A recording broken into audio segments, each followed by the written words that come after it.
Well, folks, we knew this day would come eventually. The millennials are taking over the SBA industry. I know, scary, right? My guest today is fellow millennial and head of digital strategy at Exos, the newest non-bank 7A lender. I know what you're thinking. Head of digital strategy? That's not a position at an SBA shop. Well, maybe now it is. It's probably time to start thinking outside the box. Borrowers, they expect more today, and they're more sophisticated than ever. And Andrew talks about how Exos' marketing and technology strategies are helping meet the demands of those borrowers. In fact, we talk about reinventing the SBA loan process as we know it. So stick around. We're in for a wild ride today with Andrew. I hope you enjoy.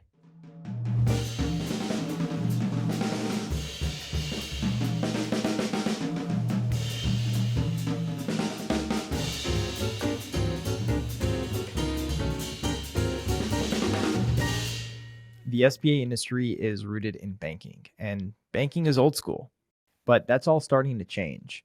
You hear people talk about AI, and it all sounds great, but let's be real. You and I don't know the first thing about AI, but Lumos does. Lumos is an analytics company that provides small business lenders with better tools that drive better decisions in a more efficient process. Take the Lumos Business Report, for example. This is going to completely revolutionize how deals get underwritten, starting with the BDO. The Lumos Business Report allows lenders to search for a specific business and in seconds access all kinds of information like a business overview, industry data, insights into competition, average pricing, even a predicted expected loss, all tailored around that specific loan request. Guys, we can finally make credit decisions using actual data. Stop using what you think you know about an industry to make credit decisions and start using the whole story. Let Lumos take your small business lending to the next level with cutting-edge analytics and AI by going to lumosdata.com and scheduling your demo today.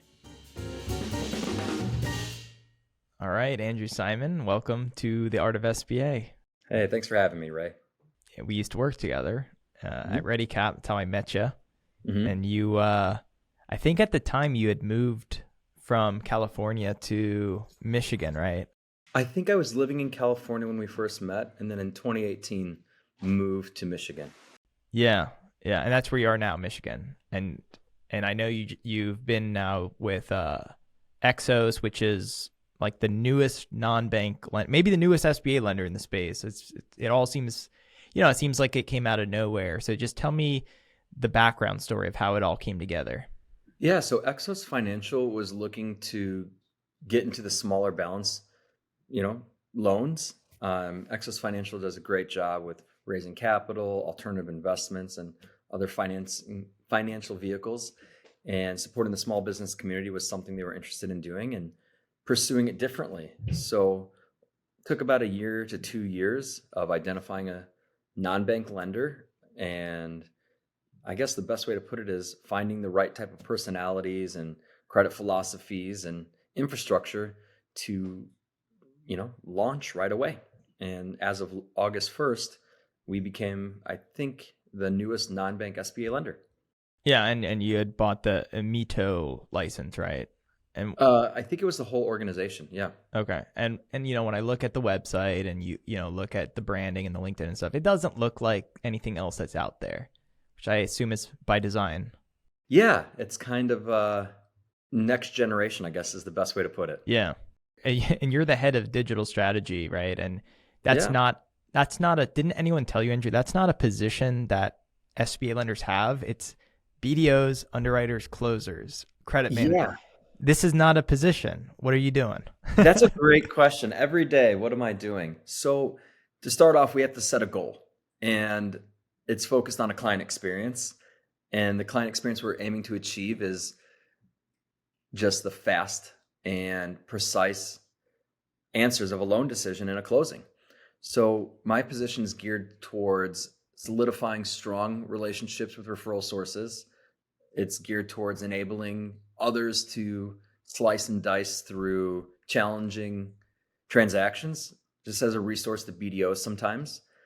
I often go looking for transactions as well because it's still kind of fun to structure a deal. It's really more focused on how do we make things easier and better. And that can come from like a calculator. Like we have an SBA 7A loan calculator that follows the SOP guidelines. Pretty cool. Right. So like different, it's like bringing technology and marketing together. Absolutely. Absolutely. That's a lot of what you're doing. It looks like, which is cool because it's available.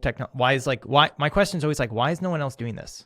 I think people are trying. I mean, I don't know. I feel like it's going to be something every SBA shop has, is someone who's geared towards just making things easier for all involved. Technology is so advanced today where it was from 10 years ago or 5 years ago even. Why don't we have some of the tools that other industries have? Well, you're at a non-bank. The non-bank helps. I mean, I've been at non-bank. You've been at like 3 non-banks. Yeah. I've been at also 3 non-banks technically, but only 2 were 7A. One was actually a non-bank 504 interim lender. Cool. But you get a little more flex. Like guys like you and me, we probably won't last very long at a bank because of our digital mindset, and the banks are a little old school. They're a little slower to adapt, and I think that's probably part of it. What I really like about Exos is you get the autonomy and flexibility to do what's needed and do what's needed right away. So there wasn't a question of, do I need a SBA 7A loan structure and eligibility calculator? It's, why don't I already have one? Let's just make one. It'll save me hours. Or the question of, is there an eligibility screening tool that I can give to referral sources so that they don't have to call every time. They can just spend 41 seconds and determine if a transaction is viable. And that's what we're looking for, is technology that informs and educates and gets us closer to progressing the deal, right? And I think SBA has a lot of duplicative efforts. Personally, I believe that. How many times do you ask for this document, or why isn't this document pre-filled with the information you already provided? So reducing the time it takes to go through the process is a really big deal to me. Yeah, no, I get it. I mean, it's just like SBA lending is rooted in banking and folks that have been doing this a long time. So it's really hard to change your behaviors after you've been doing it one way for 20, 25 years. So it does take a little bit of new blood coming in. Like, we had Javier on from Lake Michigan Credit Union. He's doing different things with technology, and you are, on the younger side. We're all in our, 30s or whatever, I guess, which I guess is young in this industry. But I feel old, but we're young, I guess. But that's kind of cool. I mean, the industry needs it, and the SBA is kind of pushing towards that way, because you've got, the small loan stuff is getting a little hotter now, and that's going to have to be technology driven. Are you doing the small loan stuff? So our minimum loan we do is $250. But to touch back on what you're saying, I think it comes at the demand of the client. The experience that they're having with Amazon, or the instant gratification of just add it to your cart. We have to adapt to the requirements that people want to have, and while still following the SBA SOPs and making sure everything's, compliant. Yeah. But if a client says, can I get an LOI just to get the deal off the street? It's like, okay, we can do that, but why don't we just put our efforts on progressing the transaction so it can get through underwriting quicker? Or, where there's overlap in some of the processes, getting credit involved early on in the transaction, or getting closing early on. I think we need to really address that clients have a more sense of urgency, and they have access to more information. So they're more informed buyers or borrowers, and they're a lot more sophisticated than they used to be because of the technology they have access to. So I think it's just time to really embrace what's out there. We're not creating anything, SpaceXy. All we're doing is making the tools that are needed to make today better. Right. You're not inventing anything. You're just applying the technology that exists. I keep hearing that. There's definitely some innovation, like the ability to structure a transaction with the client's goals in mind. I mean, think about it. There's only really a couple different terms you really offer. It's where do you find the pain points of a client and make sure you hit those goals. But what if they could identify that on their own and tell you what they want in a loan, instead of, I want the lowest rate, lowest down payment, and the longest term? What if we could get more focused? The amount of work it takes to get an SBA loan to the finish line is insane. So when I get hit with an environmental wreck 2 weeks out from closing, let's just say I'm not happy. And I get it. It's the environment. The buyer should know what's going on, and there's huge liabilities for them and for us as a lender if we have to take back a contaminated property. So the SBA requires certain environmental due diligence. But I'm a BDO and I just want to close. I'm kidding. But when I do run into an environmental issue, I call Derek. Derek Azovsky is president of ORMS. ORMS manages the environmental due diligence process, so you don't have to. ORMS provides RSRAs, and they can order your phase ones through their network of environmental experts. And then when that report is complete, they make sure it was done right. And when there is a finding, they can help translate it into English and help you navigate the SBA's complex environmental guidelines. I recommend ORMS to all my friends, and I urge you to take further action and go to orms.com for more information. So to go back to what you said on the term sheets, so you don't do term sheets? We do term sheets, but the goal of a term sheet, it's exactly what it is, a letter of interest or a letter of intent. So if we've put that intent out there, we intend to follow it through. It's not just a get it off the street kind of technique. It's here's what we're intending to do. And I think that's kind of what's unique about Exos is it allows us to be more collaborative in the process, speaking with credit, speaking with closing, to keep the borrowers engaged during the process. Because at dead time, when you're saying, okay, I'm at first stop, LOI, second stop, credit submission, third stop, approval, fourth stop, closing, instead of taking a gated approach, a more collaborative approach is how we're pursuing this.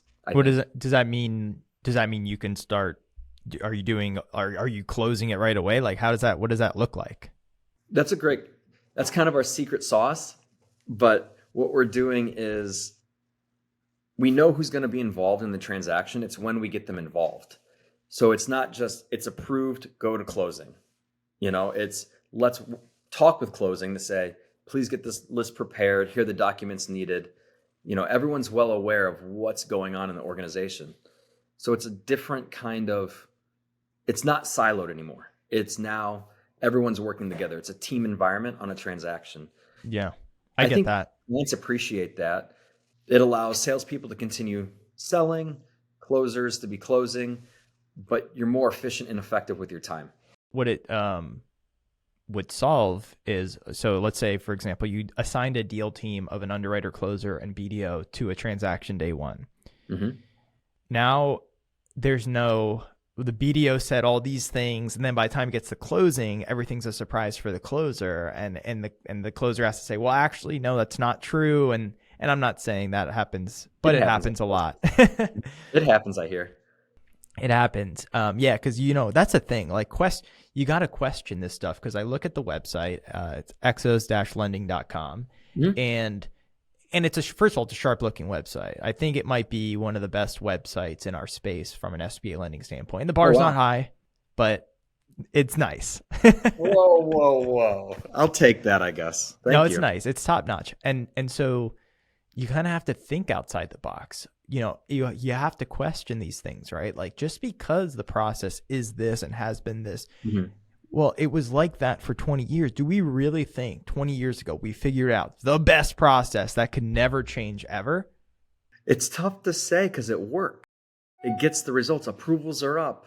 But if you were to survey a client, the question that they're going to ask is, where did you find the most, hesitation in the transaction? They like the product. The SBA 7A product is extremely well liked. Right. It's the process people don't like. So right. If you want more adoption of the product and they're complaining about the process, it's a very simple, obvious next step. Focus on the process.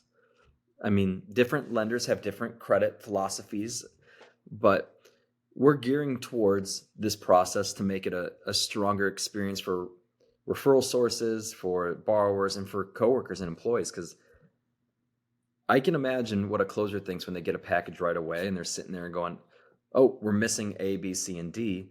You can move. I guess what I'm trying to say is you can go fast alone, but you won't get far. And when people are siloing themselves, it's a gated approach. And I think the collaborative approach also puts people at ease. It keeps them informed. And that's kind of what this industry I felt was lacking, was really strong communication, setting of proper expectations. So I'm kind of excited what the future of SBA has to hold as, I guess, a millennial generation steps up with understanding of the product, understanding of the client, and understanding of the business. How can we contribute to the industry? Because I think we're going to bring something to the table. I agree. I mean, we call them pods. Like we do a pod approach. And a lot of, and through some market research I've done recently, I've realized that people love it, and we have not been marketing it as well as we should, I guess. But people like it, and especially when you have a referral source that works together with the same deal team over and over.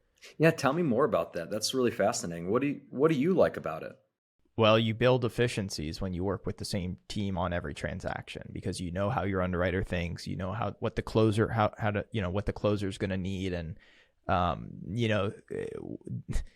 people have different interpretations and today it's worse than ever with the SBA rules changing, but now it's like every lender has a different interpretation, but even some people within your own organization might have different interpretations of different rules or different likes and dislikes. And you have to, and historically how it's been, it's like round robin type of approach where your deal goes to, you have 10 underwriters and 10 BDOs, and it's all going to kind of go, and you're going to not be able to build those relationships with the underwriter and the closer that way because you're only working with them two deals a year. And so by doing a pod approach, you can gain the understanding quicker because you're going to do 20 deals with them in a year, and you're going to get to that place faster and become more efficient. And that's certainly worked for us. Yeah, I think a lot of the emphasis I agree with you on the SBA has been an individual success of like the underwriter, the closer. It hasn't been in the individual success of like a team. So changing the whole philosophy of we now have a small team inside of an organization is not new, but embracing technology and different communication platforms definitely enhances the ability to operate in a small team. I mean, small cars can go fast. Big cars, a little bit harder to get up to speed, Yeah.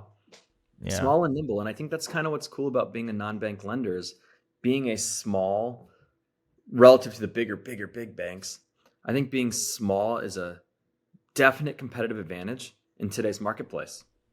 Right. But, the goal is always, or the goal for a lot of people is to get big, and then you have to deal with it at the time. Sure. So when you're starting out, you're small, but like, what do you guys, what's your goals? What's your vision for the company? So it's tough to actually communicate. I'd say if we look at more behaviors is the best way to put it. So the end result, like originations, I'll just throw this out there. We want to be $1 billion lender annually. Everyone wants that, right? So if we look at the behaviors and the processes and the systems, I think gearing everything towards that impact will get us there. So having the lowest documentation required to make a loan decision, having technology that's easy to work with, having the ability to communicate across 5 time zones, I think the goal is to have all the pieces to enable someone to work with us. And that's, I believe, the best approach to capturing the largest market share. I think we also want to be specialized in certain uses of proceeds in certain niches like hospitality or trucking or restaurants. I think being laser focused to do more of a rinse and repeat type of situation on like franchises. I think that's kind of our vision. It's not to be a super generalist, but to have the ability to understand the client needs quicker and deliver a result faster. And I know I keep saying speed is the key, but I think that with speed, you have to be very good at your job. It's hard to drive a fast car. You can crash a lot easier. So having the right tools is really important. So for us, it's about being a technologically advanced, efficient machine. Are you guys going to have a national sales manager, or is your role like that new age version of that? No, we have one. His name is Todd Overly. He's based out of Colorado. Okay. So you are doing the BDO model. Yep. We've got a traditional BDO model, and they're great to work with. there's currently 5 BDOs, and they're all over the country. And what I'm doing is kind of establishing larger referral sources that not supplement, but Can feed them deals. yeah, absolutely. And they're more managing of the relationship in the process. Right. In that, yeah, it's a fun time to be here, to watch it grow and change and shift, because I looked at the old organization that was acquired and they're making great steps. I mean, it's only been a month and a half to see the distance that they've traveled in process change. And it takes a while. I mean, we're not at this breakneck speed yet, but what we're building and innovating and delivering is, from what I'm hearing, is going really good. A lot of people are appreciative of the transparent communication on how do we assess rate, or the transparent communication of what would it take for us to take on this deal. So I think that's really important to note too. Communicating with borrowers and referral sources on an educational basis, like, just tell us, what does it take to get a loan through the process? What does it need to say? What does it need to see? On the smaller loans that are 250 to 500, are you doing a scoring model for those loans, or are you doing a full underwrite? So there is a scoring model, the SBSS. Are you able to just score it and approve it like in 24, 48 hours, like some of the lenders are starting to do now? So we can do a full underwrite in a day. Transparently speaking, I've seen approvals issued within a day, but it is fully underwritten as well. So the goal is 10 days for an approval. It's going a lot quicker than that, but that's the expectation I set with all borrowers or referral sources, I should say, is 10 days for an approval. But the reality is it's going a little bit quicker. We've got these 2 underwriters that are just phenomenal. I was really impressed. That was part of the thing, is recognizably, you could have the world's best sales team, but if you can't get anything approved, kind of got a problem there. Or if you can't get it closed, you got a bigger problem. Or if it takes 4 months to close a non-progress funded deal. And because that has happened in places. Right. So let me ask you this, because Sure. if you guys are looking to grow that big over time, obviously, we're a people business, so you have to hire some people. Do you think the vision is to hire existing SBA talent, or to bring new people in to the industry? I've thought about how the industry is changing from a profile of person perspective. I first think there needs to be a training platform for becoming an SBA industry expert. And while they do exist, there's bank culture, there's non-bank culture, there's so many different types of SBA people. But at the end of the day, the goal, I feel, is always bring in new people. I think the goal should be to bring in new people with different skill sets and experiences, because these clients are small businesses.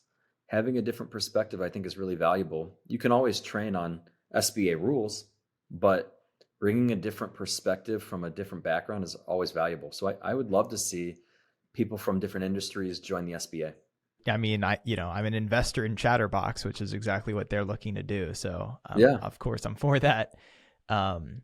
So what else? Like, I want to focus on the parts that you're doing differently. Sure. I would say your marketing is different. It's better. I would say the technological tools that you're providing borrowers is different. I've maybe seen it here and there, but by and large, you don't see it. What else? So let's just focus on what makes it different. And it's kind of like a mantra. It's transparent communication. It's easy to use. So do you have access to a computer right now? Yeah. Why don't you hop on over to exos-lending.com, go to tools, and check out the SBA loan calculator. Yeah. And you even have some coming soon. That's kind of cool. Yeah. So the coming soon tools, we have an indicator that shows what our interest is in your loan request. We have a collateral coverage calculator that shows you how a lender views your assets. We have a loan document request generator. So you can tell us what the use of proceeds are, and we can share with you at a high level not specific to your very precise, but it's information based and they're easy to use. My favorite tool currently is the loan scenario generator.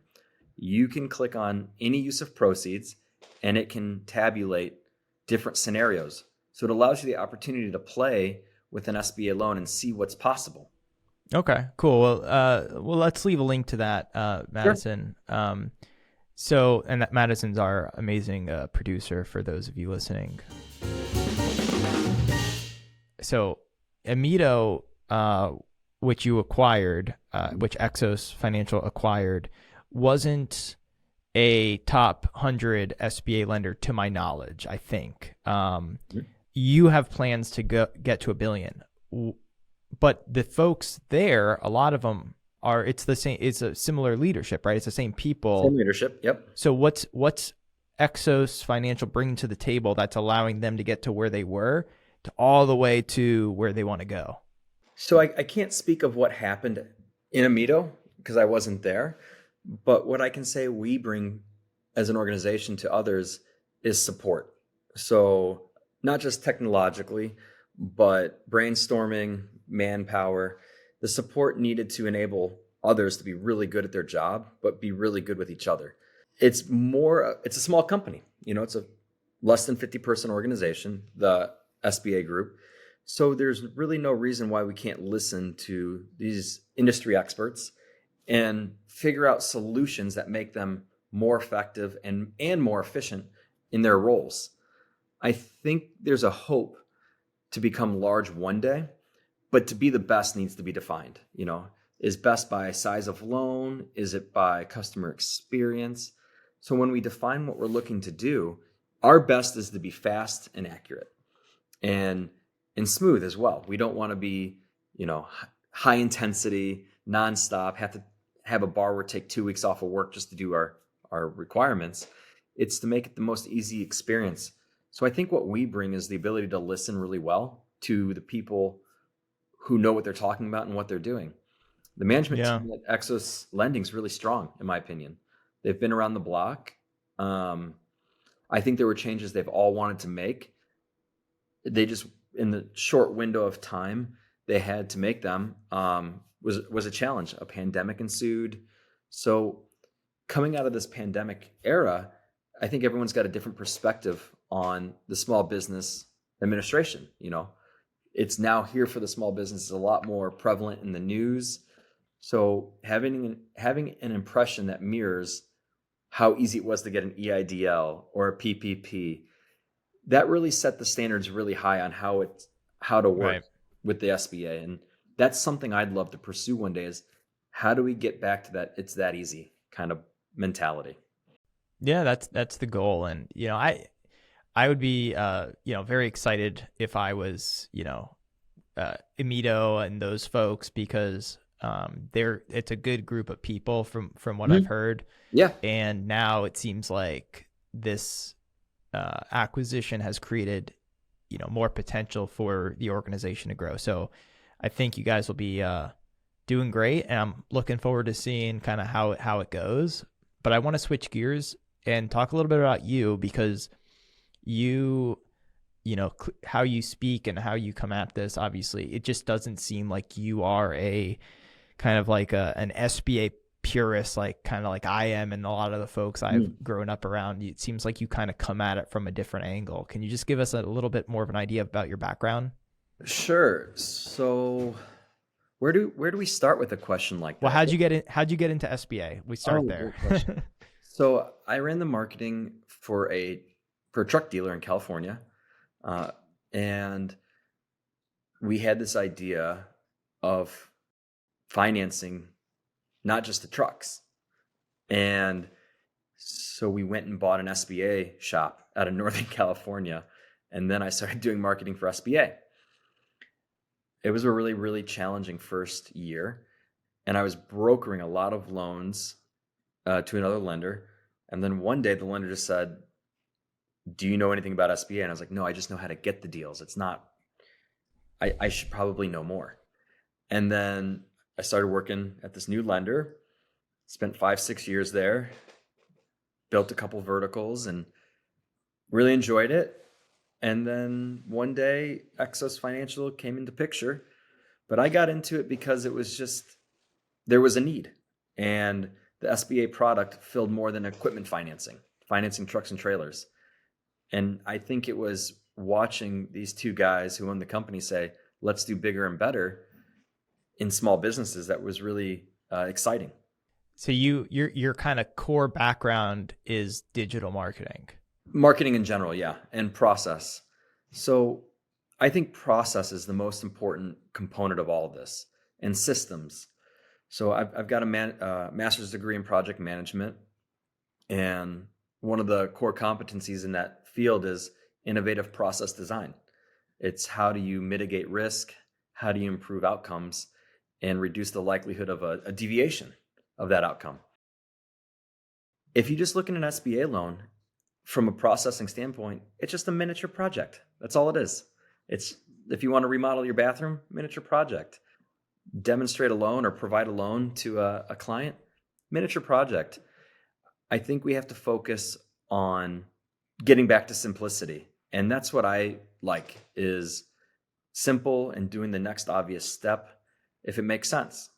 So I got into it because the obvious next step for that truck dealership was to expand into not just financing the trucks and trailers, but the business acquisitions, the whatever else. And they needed a product to fit that bill. And it happened to be an SBA 7A loan. Very cool. Yeah.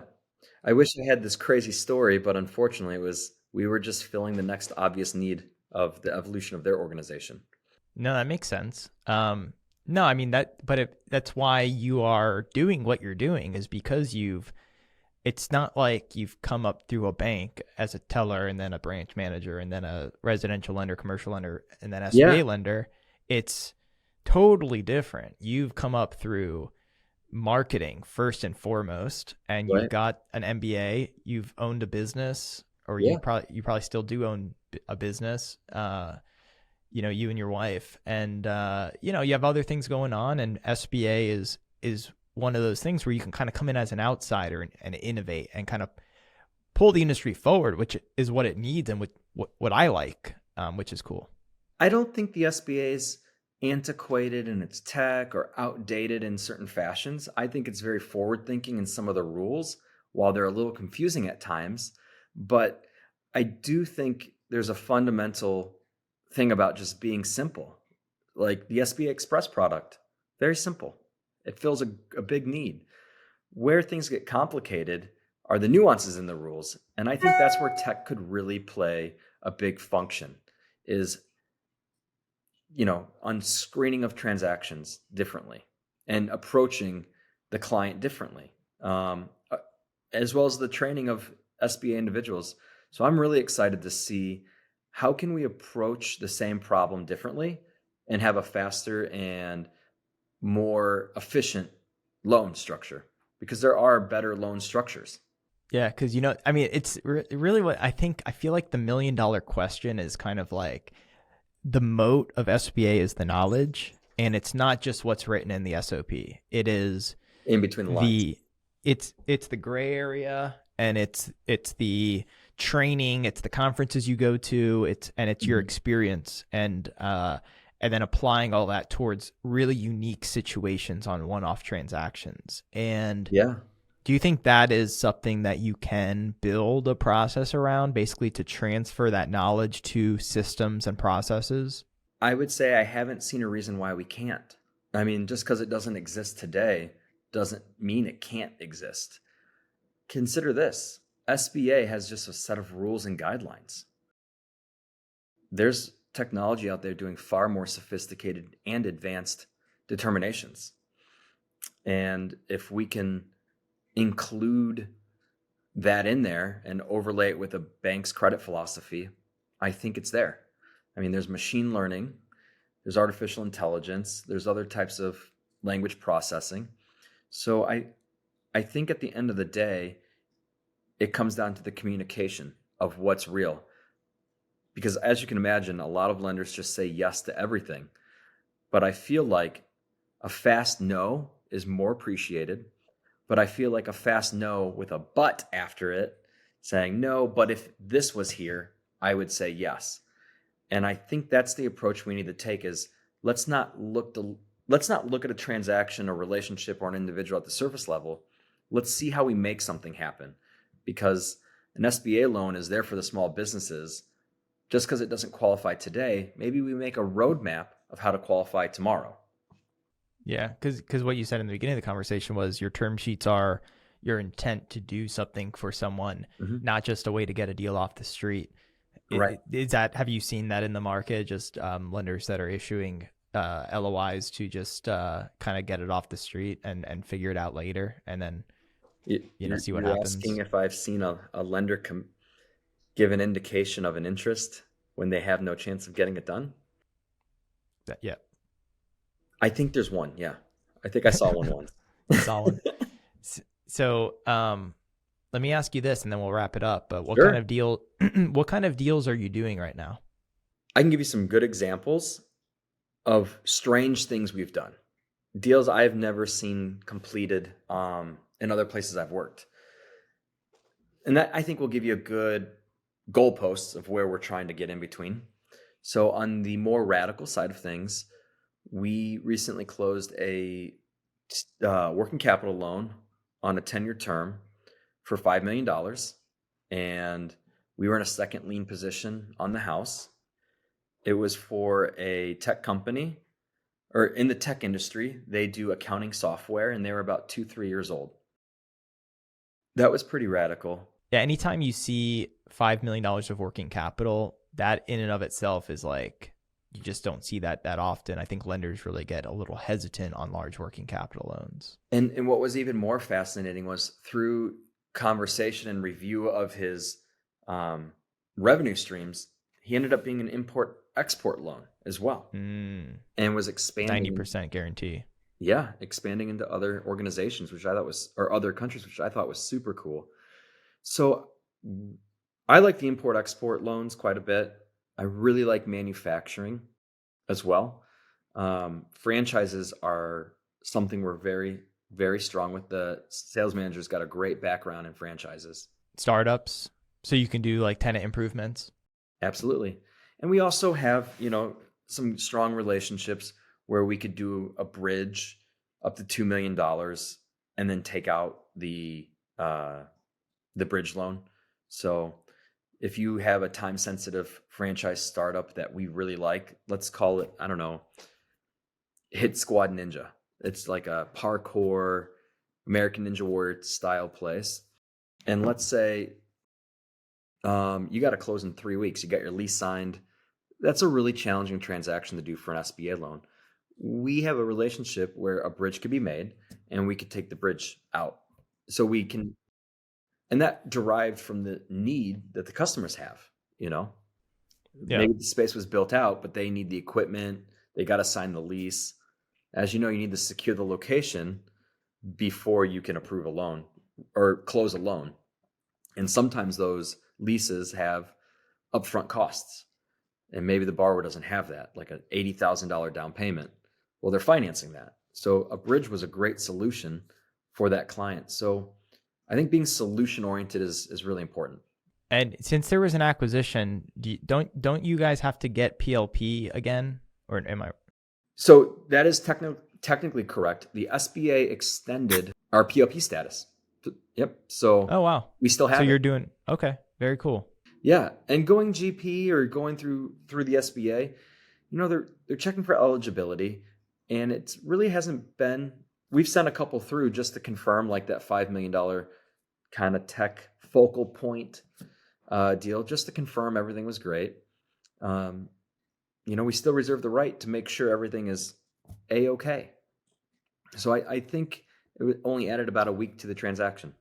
Not bad. I mean, it's taken a week sometimes to get a PLP number right now as of with the E-Tran issues. So I think your pod situation is a wonderful, really smart approach to a client experience and a co-working experience.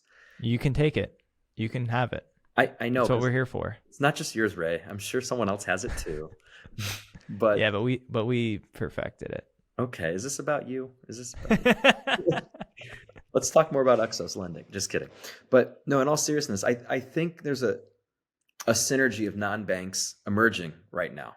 And while their approvals, I think I read SBA might be 8 or non-bank SBA lenders might be 8 or 9% of the approvals. I feel as though that will increase over time as a competitive advantage in technology rises.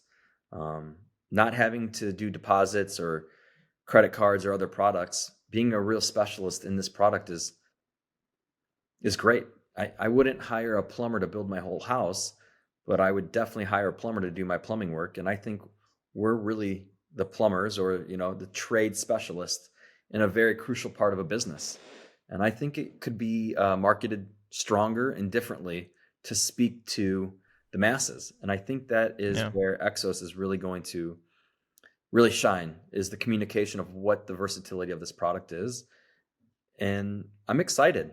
Right. Well, I think that when you're selling a commodity, marketing is an underutilized tool by and large, because that is what you can use to help decommoditize your product. It's about positioning. It's about communicating your value in an effective way. And, with Andrew Simon at the helm, I think you guys are in good shape. So Andrew, I'm going to end it there. I'm going to wrap it up. Do you have any final words? Exos Lending is ran by some great management with some dedicated people, utilizing technology and some common sense, such as a 1.15 debt service coverage ratio on our credit philosophy across the board. I think we're going to make a splash in the industry, and it's going to be really fun to watch us grow. And I'd encourage everyone to continue listening to your podcast and, getting great insights from other people in the industry. And thank you for having us. Hold on. You're going to try to slip in that and try to end it right there? I mean, someone's got to end it. 115 common sense. How is doing, 115 common sense? Oh, do you want to talk about it? Sure. Let's go. I'll go a couple of minutes. Here, and let me just set you up here. Yeah. If you're doing a $5 million business acquisition at 1.15 and something happens and then or the rates go up, I mean, even a quarter point, you're under 115. So how is it common sense to set someone up with that skinny of debt service coverage? It's our risk appetite. All right. Well, that's interesting. That's interesting. So, I mean, that's 1.15 debt service coverage ratio in a time where interest rates are extremely high. I kind of see where you're going with this, and I've thought about this recently because this is a government guaranteed program. Mm-hmm. There's a 75% guarantee. Sometimes there's a 90% guarantee. Mm-hmm. It's a job creation program. Mm-hmm. So that's where you talk about impact. And historically, over the last 10 years, the default rate's been 1%. So we're treating it like underwriting to no risk, treating it like conventional banking. And it's been a zero subsidy program for years and years. And people say it's got to stay that way so that the program can stay alive. But if the government were to say, we want to see 10% default rate, if it means we're going to create a bajillion extra jobs, right? Then almost like we gave away PPP money, we're giving away EIDL money. We're not doing any underwriting on that type of stuff. So, but the 7A, historically, it's been 5 C's of credit. Yep. And maybe they want us to move away from that a little bit, score and go. I think we're going to be evolving to a scoring methodology. And that's why I believe technology will become the strongest component, like reading documents and confirming with people in that common sense arena. Is this with your appetite? A computer can't do it all.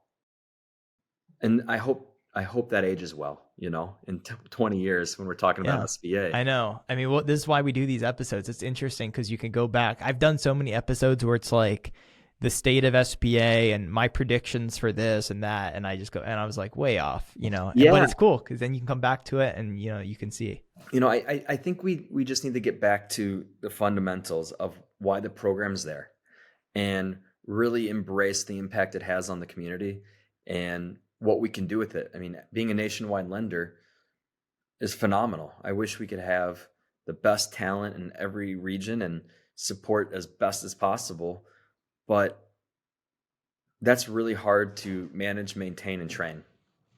So I'm personally excited about what the future holds for you, for me, for Exos Lending, for everyone. I think we are at the point of an evolution, and we get to design it and realize the potential of the program. I think the first 50 years of the program was great. I think the next 50 will be even more extraordinary. And I'm fortunate to work in an organization that embraces change, because that's the only thing that seems to be constant. I think that's a great place to end it. I really like what you said there. I do think this is a big pivoting point in the industry. I do think maybe it's an evolution, maybe it's a revolution. I don't know. Ooh, I don't know. But Andrew Allen Simon, head of digital strategy at Exos, thank you for coming on the podcast. Hey, it was a pleasure. All the best, Ray. All right, that's it for this week. Don't forget to subscribe to the podcast so you never miss an episode of The Art of SBA Lending. And if you have any feedback or suggestions, email me at ray@artofsba.com. Until next time, ta-ta.